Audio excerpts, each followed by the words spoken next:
વડોદરા શહેરના દાંડિયા બજાર વિસ્તારમાં ભારે હંગામો જોવા મળ્યો હતો. ભાસ્કર વિઠ્ઠલવાડામાં બે પક્ષો વચ્ચે જોરદાર મારામારીના દ્રશ્યો સર્જાયા હતા. વડોદરા શહેરમાં આવેલા દાંડિયા બજારમાં આજે રણ મેદાનમાં ફેરવાઈ ગયું હોય તેવા દ્રશ્યો સર્જાયા હતા.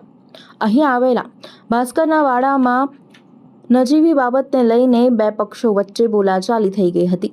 જો કે આ મામૂલી વિવાદે જોતજોતામાં ઉગ્ર સ્વરૂપ ધારણ કર્યું હતું. વાત એટલી વણસી ગઈ હતી કે બંને પક્ષના લોકો લાકડીઓ અને પથ્થરો લઈને આમને સામને આવી ગયા હતા અને આ હિંસક અથડામણમાં બંને પક્ષના કેટલાક લોકોને નાની મોટી ઈજાઓ પણ પહોંચી છે. ઈજાગ્રસ્ત થયેલા તમામ લોકોને તાત્કાલિક સારવાર માટે એસએસજી હોસ્પિટલમાં ખસેડવામાં આવ્યા છે, જ્યાં સામા પક્ષ રવિ મોરે અને અવિનાશ મોરે ગટર લાઇન સાફ નહીં કરવા દેતા હોવાના કારણે આ સંઘર્ષ શરૂ થયો હતો. તો બીજી બાજુ અવિનાશ મોરે અને તેમના બહેન ગીતા મોરેએ આક્ષેપ કર્યા હતા કે વડોદરા મહાનગરપાલિકાના કર્મચારીઓ આવીને તેમનું કામ કરી રહ્યા હતા. દરમિયાન અચાનક જ સામેના પક્ષે આવીને ગાળાગાળી કરતા મામલો બિચકાઈ ગયો હતો. અમે મંદિરની પાછળ રહીએ છીએ. એ મંદિરમાં આજે 7-8 મહિનાથી ગટર ઉભરાય છે, ડ્રેનેજ આખી લીક થાય છે. આ હું તમને બતાવું કે અમે કેવી પરિસ્થિતિમાં રહી રહ્યા છે. આ જો આવી રીતે આખી ગટર ઉભરાઈ રહી છે અમારા ઘરની અંદર. તો અમે એ લોકોને રિક્વેસ્ટ કરી, કોર્પોરેશનમાં આપ્યું કે તમે ગટર સાફ કરીને જાઓ. કોર્પોરેશનવાળા આવ્યા, પણ આ રવિ મોરે અને અવિનાશ મોરે એ લોકોને સાફ જ નહોતા કરવા દેતા. ત્યાંથી જ ભગાડી મૂકતા હતા કે ના, અહીંયા પગ નથી મૂકવાનો, કે અમારી પ્રાઇવેટ પ્રોપર્ટી છે. હવે વિઠ્ઠલ ભાસ્કરનો વાડો તો કોઈ પ્રાઇવેટ પ્રોપર્ટી નથી એ લોકોની, એ લોકો ટેનન્ટ છે. અને આ જો આવી રીતે દાદાગીરી કરે છે એ લોકોના લોકો. અને અમે લોકો ખાલી વાત કરવા ગયા કે પ્લીઝ અમને સાફ કરવા દો, તો એમની લેડીઝે અમને લોકોને ધક્કા માર્યા છે. ધક્કો મારીને જેમ તેમ ગંદી ગાળો આપે છે, જેમ તેમ બોલે છે. મારા માસીને અવિનાશે પથ્થર ફેંકીને માર્યો માથામાં. એ હમણાં બેહોશ થઈ ગઈ છે, હોસ્પિટલમાં છે. એને મારવા ઉઠ્યો એટલે એમનો આ છોકરો, મારો ભાઈ, એને પકડવા ગયો, એને બચાવવા ગયો. એનામાં એને પણ વાગ્યું ને પેલાને પણ વાગ્યું છે.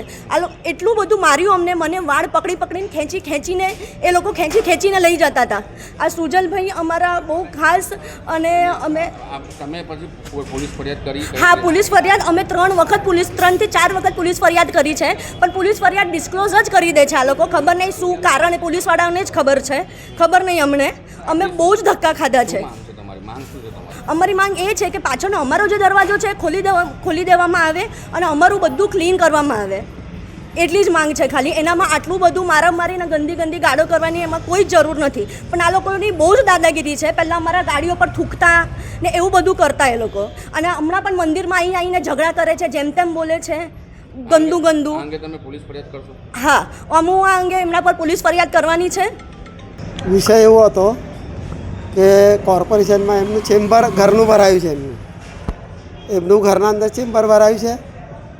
તો એ લોકો ચેમ્બર અમારા ત્યાં બહાર બનાવ્યું પાછું. જે જગ્યા અમારી પ્રાઇવેટ જગ્યા છે, જેનો માલિક વિજયશ્રી વિઠ્ઠલરાવ ખાસગીવાલે છે, બરાબર. છતાંય બી એના અંદર એ ચેમ્બર બનાવ્યું છે. વારે ઘડે એનું ગટાર ઉભરાય છે અને અમને તકલીફ થાય છે. તો આ બેને અમને એવું કીધું કે તમે ટેમ્પો હટાવો. તો બોલે અમે ચેમ્બર સાફ કરીશું. જે કોર્પોરેશન એક્ઝિક્યુટિવ એન્જિનિયર હતા એમને એવું કીધું કે ભાઈ તમે રિક્વેસ્ટ છે કે તમે આ ટેમ્પો હટાવો. અમે લોકો ટેમ્પો હટાવતા હતા. એ દરમિયાનમાં પેલી અંદરથી એમની જે મંદિરવાળાની જે પત્ની છે એ અમને ગાળો આપવા લાગી. તો એના પછી એ ફરીને એ લોકો આવ્યા. એના માસીનો છોકરો, 2 માસી, એનો ઘરવાળો, પછી એના જોડે 2-3 ભાઈબંધો હતા. એ છૂટા હાથે મારામારી કરીને ફતરા માર્યા, પાઇપ માર્યો. મારા ભાઈના છોકરાને બહુ વાગ્યું છે. એની ટ્રીટમેન્ટ ચાલુ છે એને એસએચજીમાં.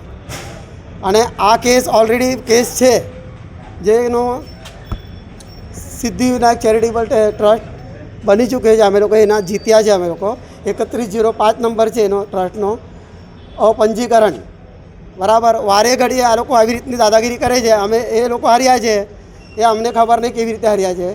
છતાંય બી એ લોકો આવી રીતની દાદાગીરી કરે છે. અને મારાથી આવીને મારો અને એમનો સર્વે નંબર અલગ છે. અમે ભાડવા જ છે અમે લોકો અમારા માલિકના. અને એ લોકો એમના તહીંના સીધા લીટીના બી નથી. છતાંય બી અહીં આવીને તે એવી રીતે લુખ્ખાગીરી કરે છે, દાદાગીરી આવીને. એ લોકોને કેવું છે કે ચેમ્બર સાફ ના કરવામાં આ મામલો? અરે કશું નહીં. એ એન્જિનિયરને તમે પૂછજો, કોર્પોરેશન ભાઈને.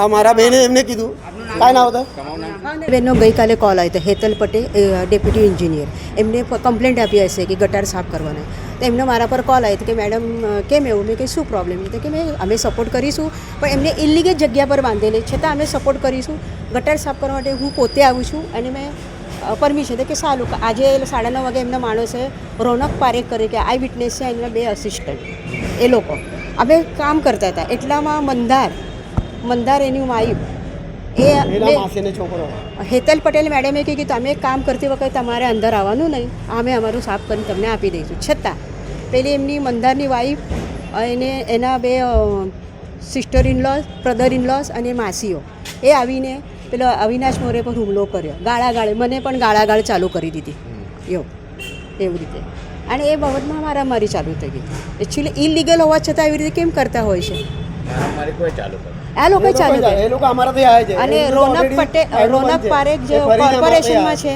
એ પોતે વિટનેસમાં આવવા તૈયાર જ છે અને એમના 2 અસિસ્ટન્ટ હા એ ફરિયાદ ક્રિમિનલ કેસ પણ થશે પણ ઓલરેડી એમના પર છે સુધારતા વારંવાર એ કમ્પ્લેન્ટ પોલીસને કરે પોલીસને પણ અમે સમજાવી દીધું જે આ ઘર માલિકનો અમારો જે ઓર્ડર છે અમારા ઘર માલિકની પરમિશન કેસ કરેલો છે એમને કીધું છે અહીંયા તમારો કોઈ હક છે નહીં છતાં વારંવાર અમને ડિસ્ટર્બ તો પણ અમને એમને કોઓપરેટ કર્યું હતું છતાં એમની વાઈફ એને વાઈફને તો હમણાં એ લગ્ન કરીને આવી છે અમે તો એને ઓળખતા પણ નથી એને મને ગાળો વિભિષ્ટ ગાળો મને આપતા હતા રંડી વેશ્યા કરીને એક એડવોકેટ હું પોતે એડવોકેટ ગીતા મોરે છું તમે એડવોકેટને ગાળો આપો એટલે એમને ખબર નહીં પડતી